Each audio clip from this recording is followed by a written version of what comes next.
Hello, and welcome once again to the Dental Marketing Mastery Series. This podcast is brought to you by dentalwebcontent.com and New Patients Incorporated. I'm Howie Horrocks, the founder of New Patients Incorporated. Along with me once again is my friend and partner and the president of New Patients Incorporated, Mark Dilatush. Hello, everybody. Hey, we're back. We've been gone for a while, but now we're back. It's Mark and Howie here. I know. We didn't think dentistry would miss us at all. Well, we've been getting nasty messages. Where the hell are you guys? So, no, not really. But we're back. And, we've got a whole new series of stuff coming up that we think that you're going to love. And right now, we're going to talk about what are we talking about, Mark? Capacity? Well, yeah, we're gonna pull the fire alarm again because not enough people are listening and they're getting hurt by it. So, if everybody doesn't mind, we're going to pull the fire alarm again, and I'm going to encourage every dentist that's listening to this and every office manager that's listening to this to go take a really good hard look at when the day and the time and how far away a new patient has to wait in order to make their first appointment in your practice. That's obviously not an emergency patient. Okay, because there's 3 or 4 items dovetailed in with each other with this topic.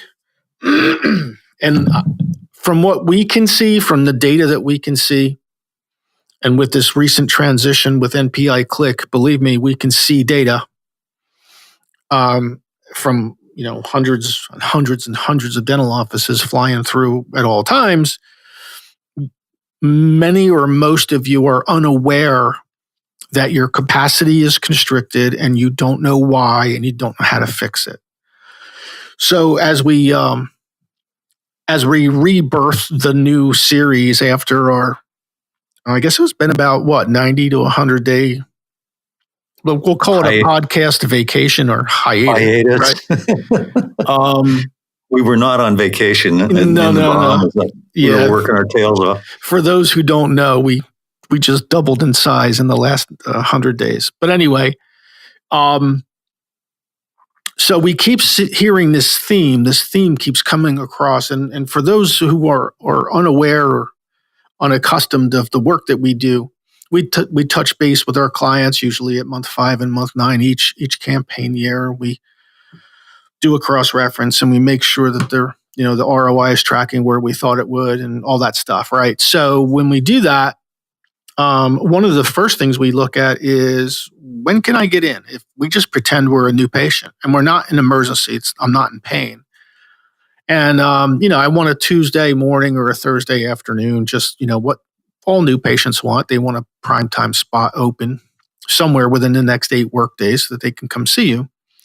And when I say 80% of the people we're checking in with are over capacity, I'm not kidding. I'm not exaggerating. And that's why I'm sounding the fire alarm here, because I'm sure many of you are our clients. Okay. And there's probably some of you and many of you who aren't our clients, right? This applies to everybody listening to this. Here's what's going on in your practices. Someday, somewhere in 1946, some management consultant tried to be unique and said, hey, let's pre-appoint everybody.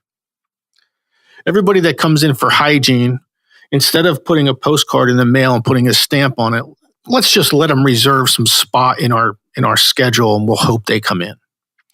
That's kind of curious, isn't it? I think that there was some sort of a guilt thing going on. Well, they've already scheduled; they'll show up. We're sure, right. Along those lines. Yeah, right? somewhere. I don't know where this came from. Okay. Nobody knows. But somebody pulled this out of their wazoo. All right. And so they said, no, man, just make an appointment right there. It connects the hygienist with the patient or whatever they said. Okay. All right, fine. So now dentists hear that and staff hears that and they go do it. And for a while, it works great, right? It's cool to look at your schedule and have it all full. Who wants to come to work and look at it at an empty schedule? Nobody, right? So everybody goes, yeah, fill the schedule with these people. Okay, so the schedule is nice and full. So then somebody has to follow up with the 30 or 40% at best that don't actually keep their appointment on that day and time.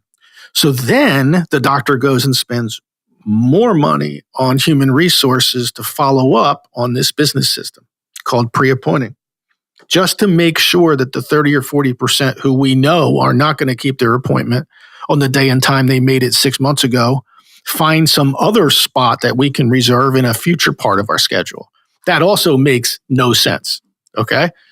So we have make no sense on top of make no sense. Now, you do that for 15. Sounds kind of senseless. It does. Now, you do that for 15 or 20 years. Seriously, okay? And then pretty soon you end up with, wow, my hygiene schedule, we're booked out 6 months or more. And the same doctor comes to us and says, hey, I'm not getting any more new patients. Well, where do you book your new patients? Hygiene. Well, guess why they can't come in? There's no room. Okay? You filled up your hygiene schedule with fantasy to the point of turning off the new patient spigot. That's basically what you've done. Now, not going to leave you without a solution. So I'm going to do the ABCs.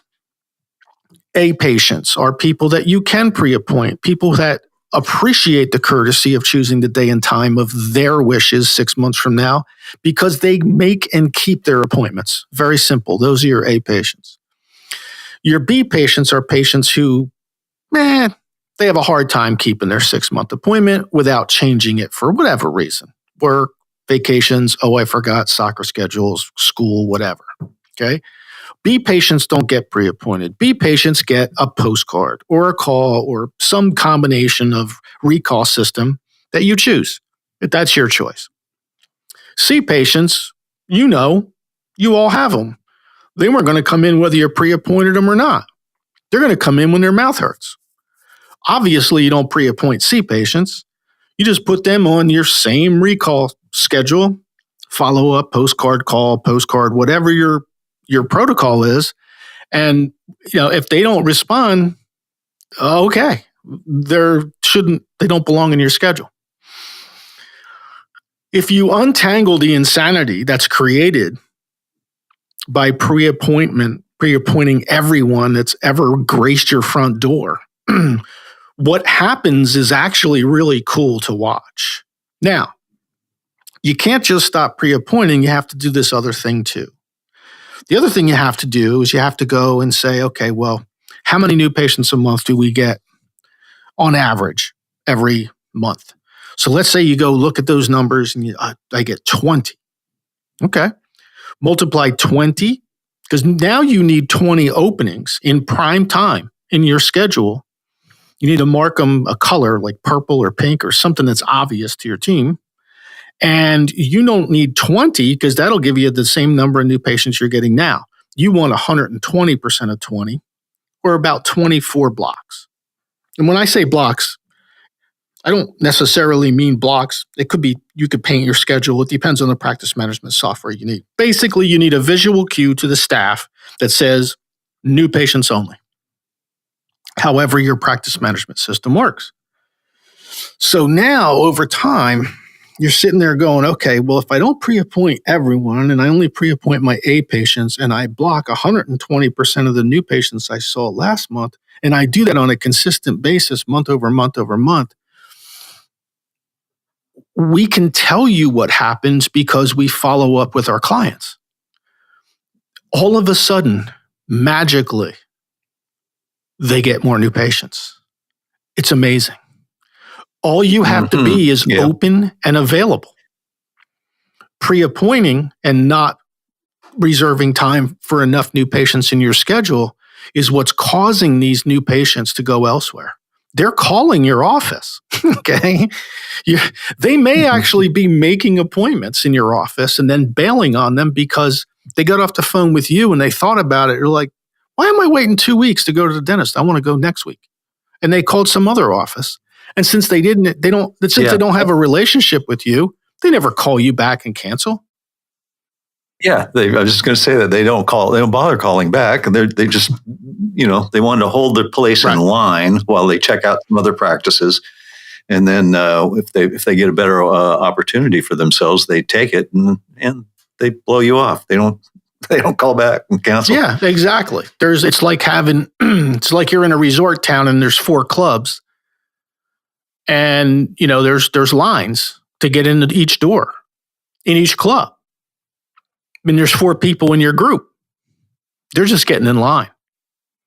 That's all. Okay. They're just getting in line. And if they go to a different club, they're not going to tell the bouncer. They're just going to go to the other club. Okay.